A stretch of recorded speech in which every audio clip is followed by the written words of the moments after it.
Students, today in class I'm going to be showing you how to make spinach cold processed soap. Now spinach is very good for detoxifying and so on because it has a lot of vitamin K's and so on, and so that's why we are using this in our recipe today. So the first thing you have to do here is just prepare your oil mix. So the oil mix will be olive oil, coconut oil, palm oil and castor oil. Now if you wanted to know the full recipes, do check out our ingredient list below, and I'll be sharing these recipes for free. Now here we are adding on our lye solution. So usually the lye solution we will do it like before, like 1 to 2 hours, because it's very hot, so you need it at room temperature before you add it in. So once all that is added in, we are going to be mixing it to trays, very light trays, and finally we're going to be putting in our fragrance oil.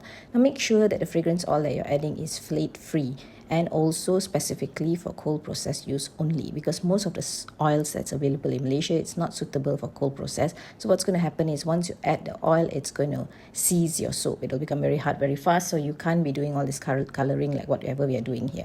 So after all that is done, we are going to be adding it into a spinach powder, and one more is just a color, purple color, and then we are just going to be adding it into our mold, and you just follow whatever that we are doing in order to get the decoration piece like how we did it. It's very simple and very easy.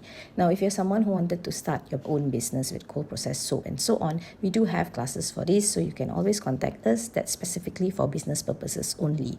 But if you wanted to do it as hobby, you can just follow all our recipes, just follow exactly the same. You can get the ingredients from us and you will get the results exactly the same. If you wanted to purchase any of these ingredients, you can always contact us and we will guide you on how to do it and so on.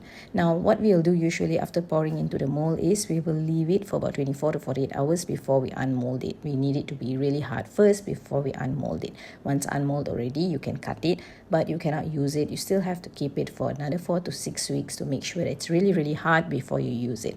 Now what happens is if you use it before it becomes hard, the soaps are going to melt quite fast. So instead of 1 month shelf life, it's now going to be only 2 weeks after it touches water. So you don't want that. That's why the harder it is, the better it is.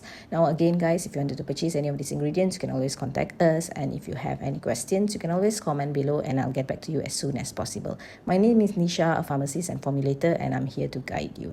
Now again guys, if you have any questions, don't forget to comment below. Thank you so much for watching, and I'll see you in the next video. Don't forget to follow us.